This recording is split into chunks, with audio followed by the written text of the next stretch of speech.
Let me just start with, whenever we began our first press conference, I guess 2 or 3 days ago, we gave the condolences to the families of the 67 victims in this accident. And tonight, we also need to give the condolences to yet another set of individuals due to the Philadelphia crash. Our hearts go out to all of them. Nobody should suffer this much tragedy, no matter what time frame in between it.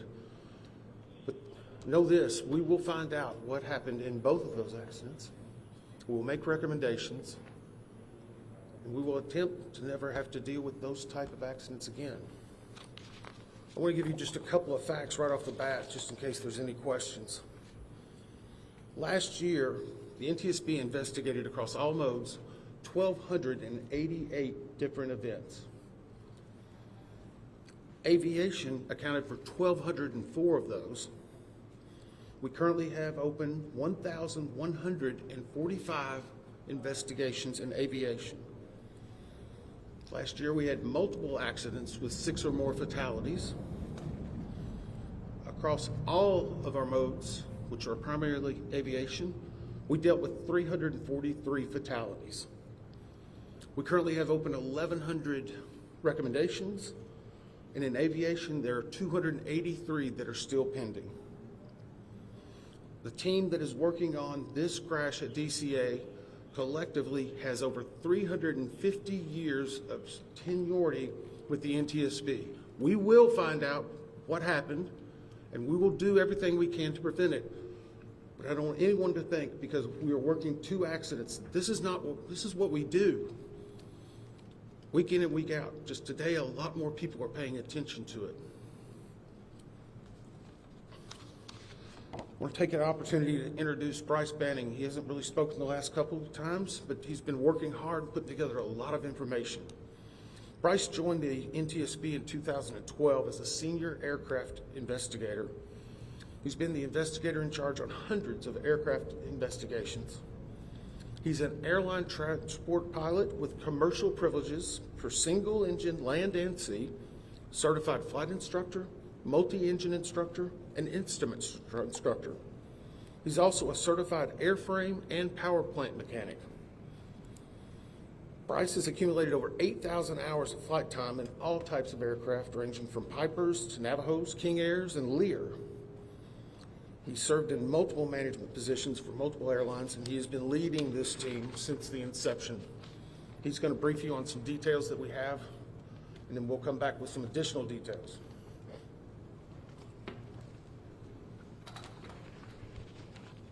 Thank you. The flight data recorder and the cockpit voice recorder from the PSA aircraft were recovered on Thursday in the late afternoon by the FBI dive team. The CVR and the FDR were provided to engineers at the NTSB Vehicle Recorders Division immediately after recovery. Both the FDR and the CVR were a L3 Harris Communications FA 2100 type. Both recorders are solid-state memory digital recorders.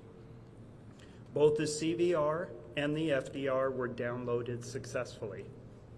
The FDR contains about 400 parameters and is currently being analyzed by a FDR working group consisting of the NTSB, FAA, and PSA.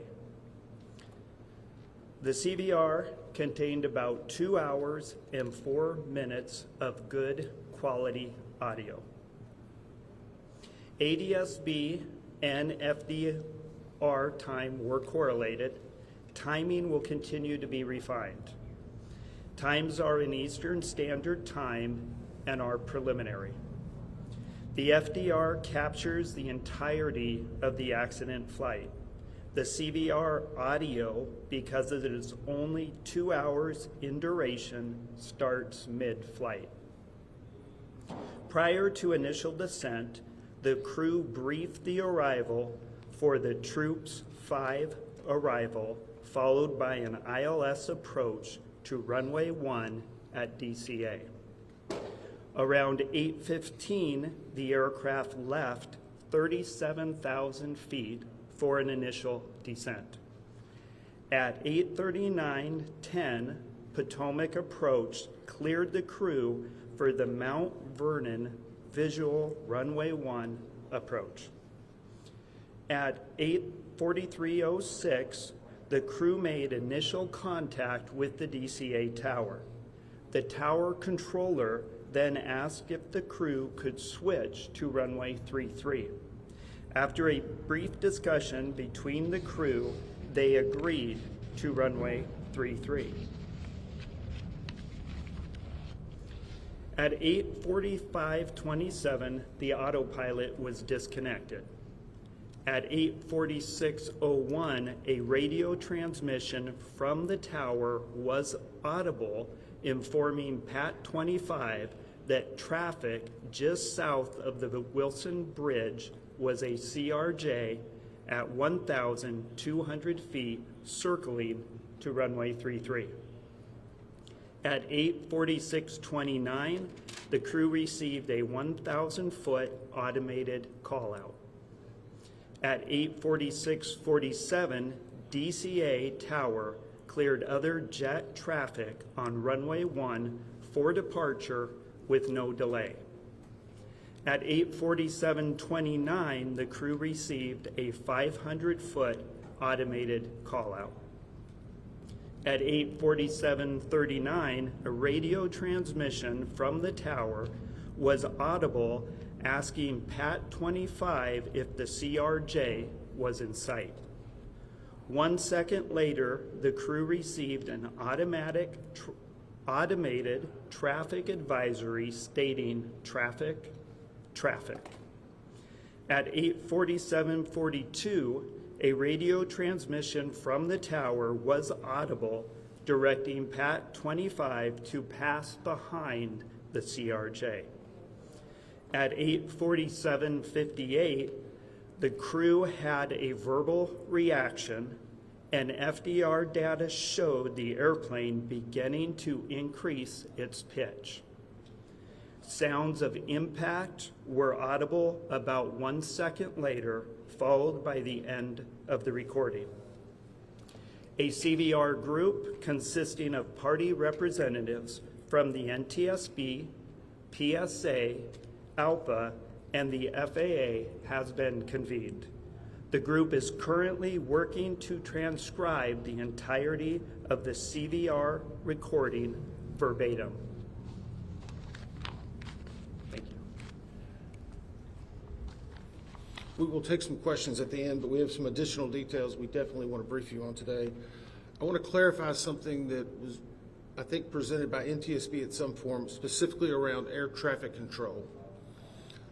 The Washington DCA tower was communicating out any transmission on a VHF and UHF frequency. Any transmission would come out on both bands. The Black Hawk was transmitting out with a UHF band, while the CRJ jet was transmitting out with a VHF. To put that in context, both the airplane and the helicopter would hear any air traffic control, but they would not hear the other aircraft or helicopter, conversely, if they were transmitting out. I bring that up because we are now working through the transcript of the air traffic control, and many people have heard online different recordings. Those do not contain the UHF radio transmissions. What they are hearing is the VHF recorded on certain software programs. As we synchronize the timing on that, we hope to be able to release it tomorrow. We do have it. We're working through the synchronization because the specific time will be very critical. Now, a few updates in regard to the Black Hawk helicopter. We can verify it was on a training flight that would utilize night vision goggles. We do not know at this time if the night vision goggles were actively being worn, nor what the setting may be. Further investigation should be able to let us know if that occurred and what factor it may play in the overall accident. We do know that and we announced the combination CVR and the flight data recorder was extracted last night from the aircraft. When it was brought to our lab and opened, there was a water intrusion. Again, this is not uncommon. If you recall, in the CRJ, that cockpit voice recorder also had a water intrusion. It is going through the same process of ionized water until it's put into a vacuum oven. We still are very confident we will have that data. On the Black Hawk, we can confirm that we are looking into a priority air transport, and that's where you hear PAT, that on the prior day, PAT 11 was in close contact with a Republic Air flight. The Republic Air flight rejected the landing and did a go-around. The reason we are bringing this up is our data currently shows there was over 1,000 feet of separation between those two aircraft. 1,000 feet is a good safety barrier. Obviously, the pilot made its own decision in rejecting the landing. We just wanted to bring that fact out. It will be considered in the overall evaluation of this accident. So now let's go on to controllers.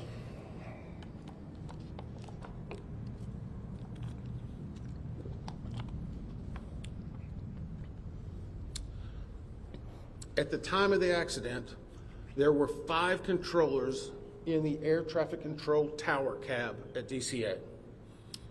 One was a local controller, which was handling not only helicopter, but fixed-wing aircraft. The local controller also would be handling arrivals and departures close in airspace and the use of the runway. There was a ground controller, which was handling all aircraft and vehicles, not on the runway. In addition, there was a local assist controller.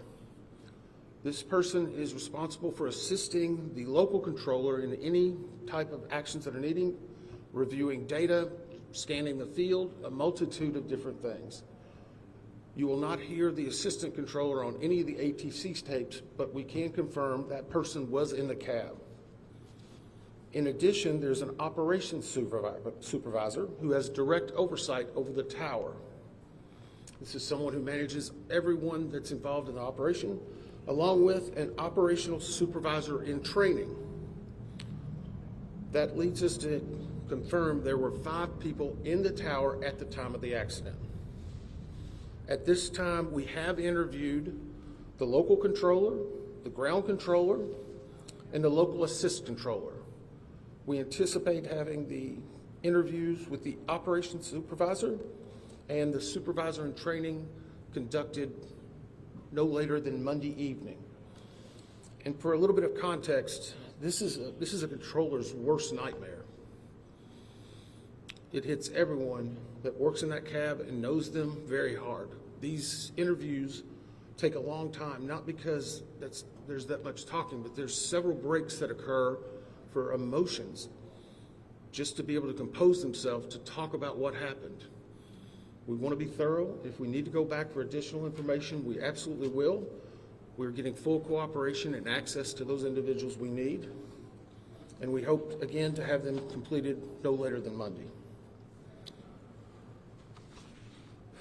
Now we're going to talk a little bit about altitude.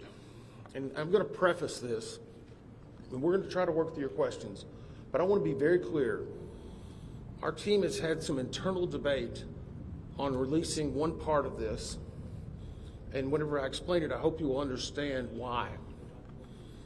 When we received the recorders from the CRJ, we were able to define an altitude of where it was very close to the time of impact. That is a data point we feel very comfortable with. We also have an initial set of information in regard to what was being seen on the cab in the control tower. We have not finalized that and need to get more granularity to it, and we currently don't have the readout from the Black Hawk. I put all that into context for you in that whenever I give you some altitude information, one part of three pieces we have defined. Another part, we feel fairly confident but need to get more information, and a third we don't even have. Currently, the CRJ, based upon the data recorder, at the time of impact, was at 325 feet, plus or minus 25 feet. This is from the belly of the CRJ. The CRJ itself is 20 feet and 8 inches from the wheel to the top of the tail. So from the belly, the CRJ at the time of impact was 325, less or minus 25 degrees. And for those who follow this closely, that is a corrected altitude. It is based on the NTSB data and the flight data recorder. Our preliminary review of what the tower cab was showing on the data screen that would have been in front of the controllers was 200 feet near the time of the accident. Again, this data is preliminary. Tomorrow, we feel very comfortable that we'll be getting the additional data sources that will confirm precisely what it would have been on the screen at the time. And I would also caution you, there's typically in the cab on that screen, it may be a 4 to 5 second refresh rate. But obviously, this is something that we're going to be looking at very closely. The third prong of that is the helicopter recorders. Between those three, whenever we have those data points finalized, we feel that we'll be very comfortable in saying exactly what altitude this occurred at. And I know that's been a lot of speculation. You may have a few questions on it, but I want to caution, we're trying to give you what information we have and we verified at that time. With that, we'll take some questions. Just one second. Ma'am? Claudia from the AP. So you said that the altitude, and the recorder recorded the altitude of the CRJ. Was it trying to pull up before the collision? Is that what you were saying? The question was the altitude that was read from the NTSB and the voice recorder, was it trying to pull up? I can tell you at one point very close to the impact, there was a slight change in pitch, an increase in pitch. That is something that we will get you more detail on, but it was an indication of an increase in pitch. Thank you, Todd Grady, Trimble with Fox. So are you also saying that there was a 100-foot discrepancy between what the air traffic controller was seeing on the screen in front of them and what the height, the altitude of the plane? There's a 100 feet difference? So the question is, was there a 100 feet difference between what we found the plane to be operating at and the air traffic control tower? I'm saying the initial data we have on the control tower cab says 200 feet would have been visualized. This is a fairly good estimate, but it needs to be finalized. Or I shouldn't say estimate. It's a fairly good initial read. It needs to be finalized. And again, the CRJ was operating at 325 feet, plus or minus 25. And how common is it that the two aircraft would be operating on different frequencies with the same control tower? The question is, how common would it be that the two aircraft would be operating on separate frequencies? It is completely common. Military operates on one frequency, civilian on another. We're just trying to clarify that because you're only reading something or hearing some things online, so we're trying to get out and dispel some myths. Yes, sir. Mr. Inman, Dave Laval with DC News Now. At this point, you've given us the CRJ, but can you speculate on the altitude of the PAT at this point? We cannot the question is, can we give any information on the altitude of the PAT? We cannot at this point. Obviously, an impact occurred, and I would say when an impact occurs, that is typically where the altitude of both aircraft were at the moment. But again, whenever we have the data from the recorder, we will be able to give you more specific. And just to follow up, if I may, sir, there have been reports, can you comment on reports that PAT may have flown above its max limit for that airspace? So the question was, can I comment on reports that PAT may have flown above its max limits? No, because I haven't heard that. And I don't try to look at the media that much. So by not saying that, I'm not denying, but I just haven't heard it. We haven't discussed it. I'll ask the investigator in charge. Do you have any information on that? Yeah, I can provide just a little bit of context. The PAT 25 was within the lateral boundaries of a helicopter route. The ceiling of that route was 200 feet. As Member Inman said, we have not got the data out of the FDR for the Black Hawk at this time, but that's what we know. Okay, we're gonna go down here. David Kaplan with Fox 5 here in DC. You mentioned as you walked through the timeline that there was a broadcast over the cockpit of traffic.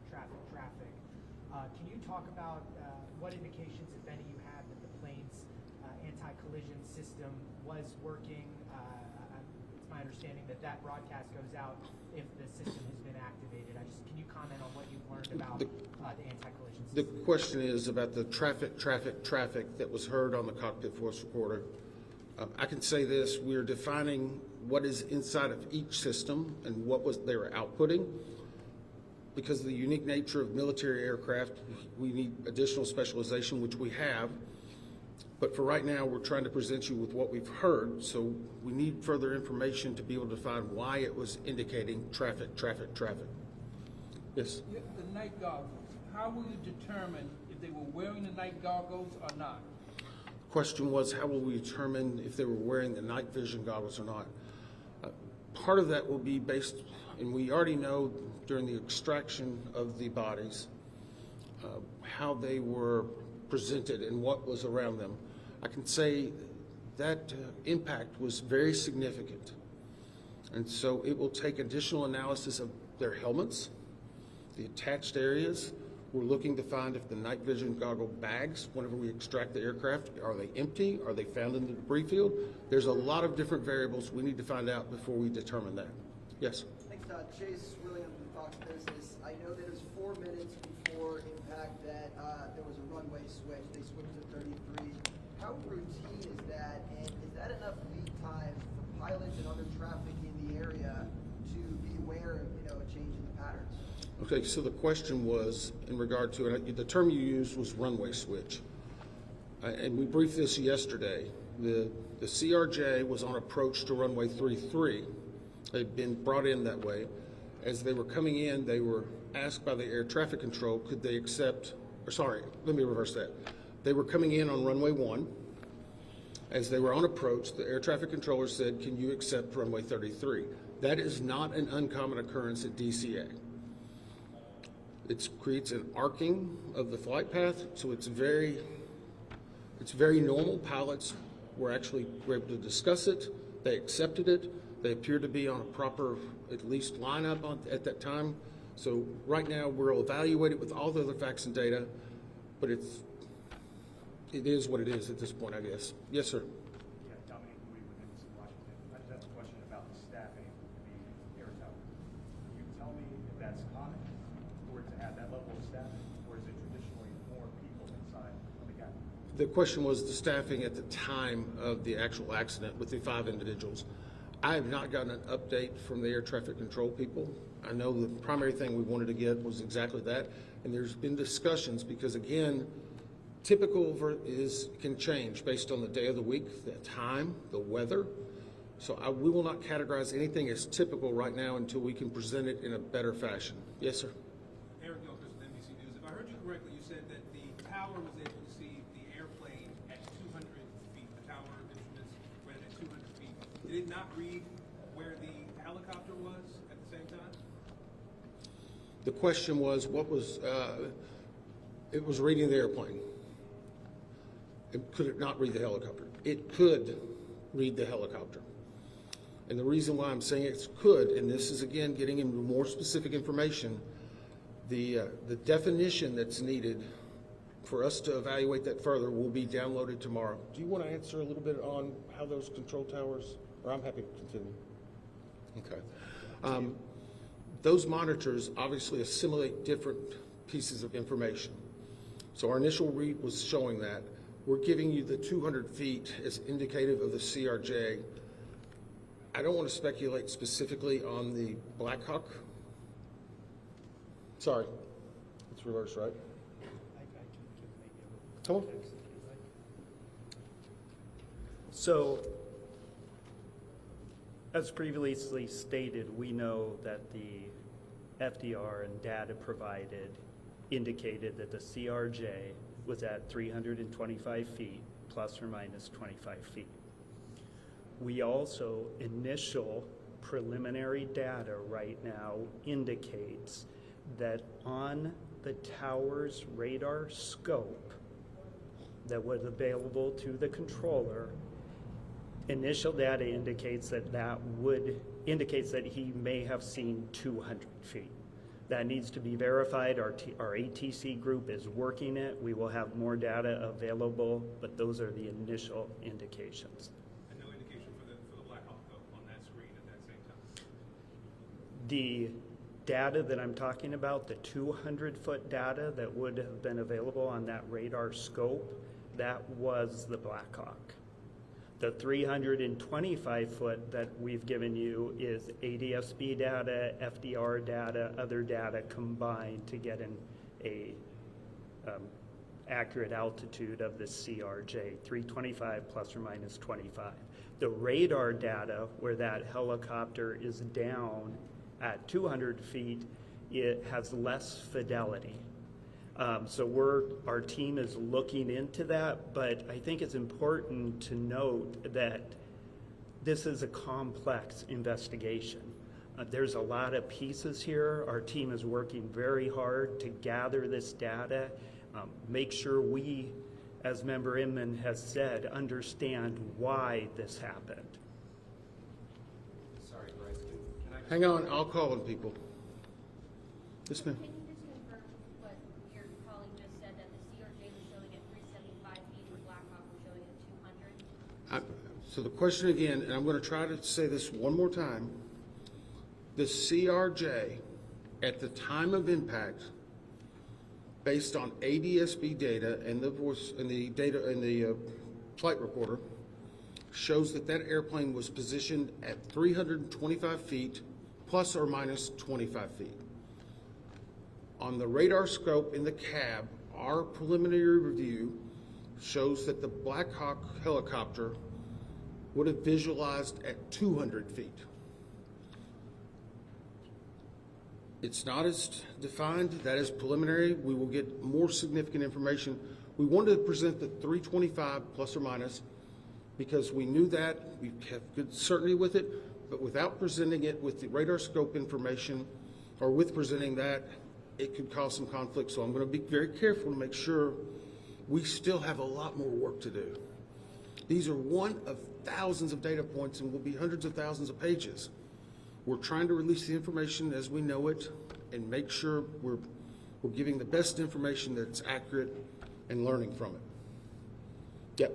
Berman, yesterday you talked about spending time with some of the victims' families. Can you describe any sort of update today with them? Well, the question is about spending time with the members' families. Yeah, I spent several hours with them today.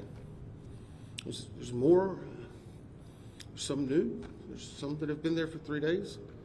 There's some that want to give us hugs. There's some that are just mad and angry. They're just all hurt, and they still want answers, and we want to give them answers. And the most devastating thing, I guess, today was they watched the news last night. They know their loved ones were recovering. So they're thinking, is it going to take longer? Am I not going to find my loved one? How will this affect it? That's hard. I mean, it's horrible. It's horrible. And no one should suffer this. So yeah, it is hard on them. They have a lot of questions. They haven't been through this. Unfortunately, we have a lot of experts. We've done 1,000, but that doesn't mean it's not completely new to them. What's really horrible, though, is that these things are happening. You know, I keep I keep a challenge coin. Whenever I first got to the NTSB, they asked, it's a challenge coin you hand to people as a sign of gratitude and respect. The front of it has the seal and the name. I said, what do you want to put on the back? This was on the front door of our training center where the TW-800 was for many years. From tragedy, we draw knowledge to improve the safety for us all. That's what we're doing right now. We're dealing with tragedy, but we need to improve safety. We need 200 plus recommendations fixed. We need people to take action. Unfortunately, at some point, all of you are going to be gone. We're still going to have the investigation open. We're going to make recommendations. We go to East Palestine, a community that gets devastated. Still nothing's happened. We have several hundred recommendations open for aviation. You want to do something about it? Adopt the recommendation of the NTSB. You'll save lives. Get off and do something. I don't want to have to meet with another set of those parents like that again. Not fair. Could be your family. Sorry, I didn't mean to take it out on you. It's just hard. Sorry. Yeah. I have two, and I just want to follow up because I want to make sure I understand the elevation question correctly. The flight data recorder on the CRJ is showing 325 plus or minus 25. That's correct, right? The question is, and I apologize, I've said this 3 or 4 times, on the CRJ, the flight data recorder that has been localized from the ADSB data and other is showing the time of impact.